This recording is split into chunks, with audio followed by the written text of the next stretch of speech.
Class 9th NCERT Math exercise 8.2 question number 2. ABCD is a rhombus and PQ, R and S are the midpoints of the side AB, BC, CD and DA respectively, so that the quadrilateral PQRS is a rectangle. ABCD is a rhombus. Rhombus it means all sides having equal length.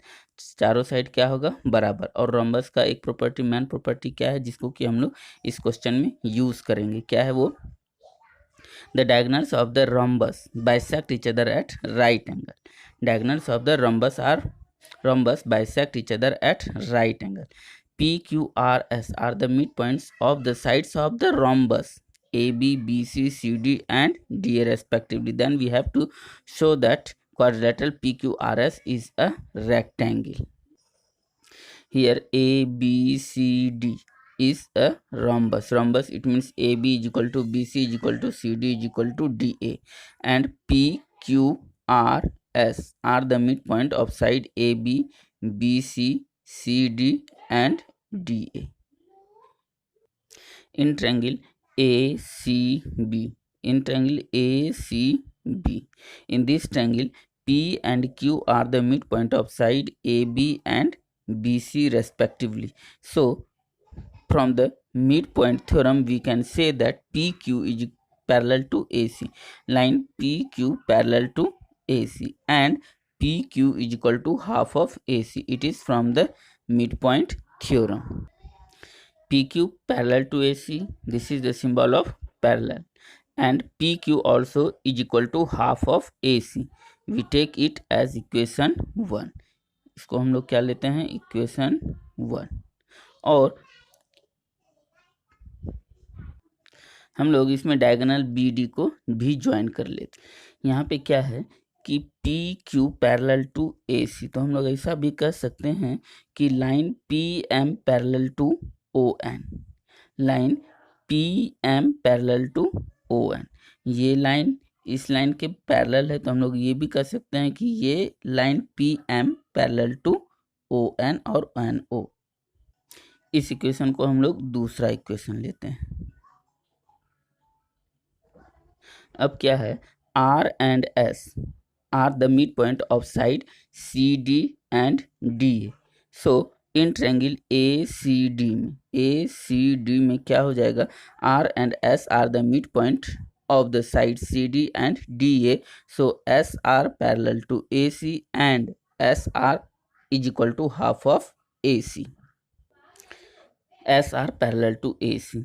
SR parallel to AC and SR is equal to half of AC. इसके AC का क्या होगा, आधा होगा SR. इसको हम लोग तीसरा इक्वेशन लिखते हैं. Now from equation first and third, what we get? PQ parallel to AC, SR parallel to AC. PQ parallel to this line, SR parallel to AC. So we can say PQ also parallel to SR, and PQ is equal to SR. PQ is equal to SR. Why? Because PQ is equal to half of AC, SR also is equal to half of AC. So PQ is equal to SR.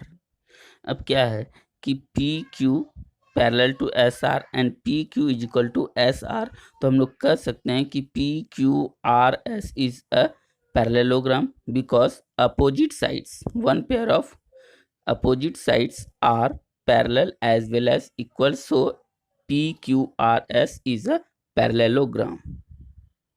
What is the reason PQRS is a parallelogram? Because one pair of opposite sides of a quadrilateral are parallel as well as equal, then quadrilateral is a parallelogram. अब क्या हो गया, PQRS is a parallelogram. Now we have to prove this parallelogram PQRS is a rectangle. Rectangle prove करने के लिए हम लोगों को क्या प्रूव करना पड़ेगा, all vertex angle should be 90 degree. Angle P is equal to angle Q is equal to angle R is equal to angle S कितने डिग्री का होगा, 90 डिग्री. तो हम लोग कह सकते हैं कि parallelogram PQRS is a rectangle. अब हम लोग यहाँ पे इस्तेमाल करते हैं कि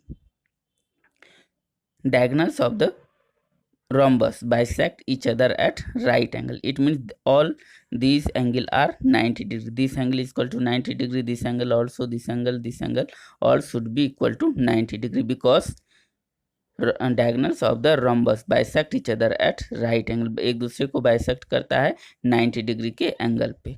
So if this angle is 90 degree and हम लोग क्या करते हैं, इस एंगल को इसके बराबर प्रूफ करते हैं. यदि ये 90 है तो ये 90 यदि हो जाएगा तो हम लोग कह सकते हैं कि P Q R S is a parallel is a rectangle. अब क्या है, P M parallel to O N and similarly O M parallel to N P. यदि ये पैरेलल इसके है, ये इसके पैरेलल है, तो हम लोग कह सकते हैं कि P M O N is a parallelogram. P M O N is a parallelogram. यदि ये पैरेललोग्राम होगा पी एम ओ एन, तो हम लोग कह सकते हैं कि opposite sides of a parallelogram are equal. तो अपोजिट साइड्स क्या हो जाएगा, this is equal to this, यानी इसका वैल्यू भी क्या हो जाएगा 90 डिग्री. तो हम लोग इसको प्रूफ करते हैं, लिखते हैं in triangle A B D,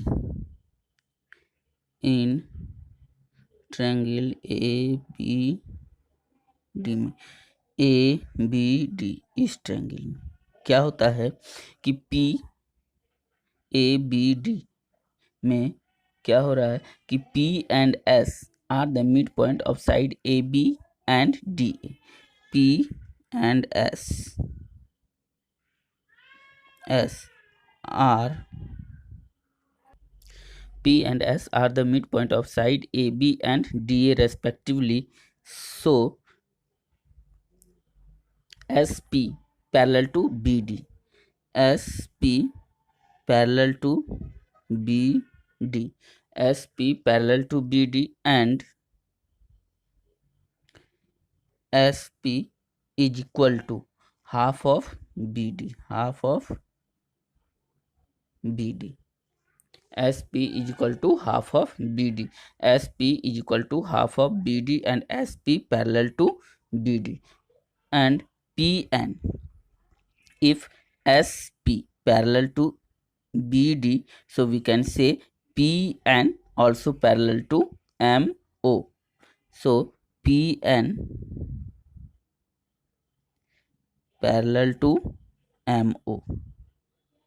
PN parallel to MO. We take this equation as 4. इसको हम लोग फोर्थ इक्वेशन लेते हैं.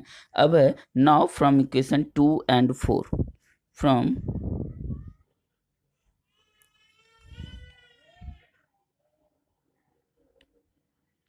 इक्वेशन 2 and 4 क्या है, फ्रॉम इक्वेशन 2 and 4 से इक्वेशन 2 में है P M parallel to O N और P M parallel to O N, P M parallel to O N. And equation 4 में क्या दिया हुआ है, इक्वेशन 4 में है P N parallel to M O, P N parallel to O N. This line parallel to this line and this line parallel to this line. So we can say M P M O N is a parallelogram. PMON is a parallelogram. PMON is a parallelogram. Reason is opposite sides of quadrilateral are parallel. So quadrilateral is a parallelogram. Opposite angles of a parallelogram are equal. So we can say angle MON is equal to angle P is equal to 90 degree. Similarly,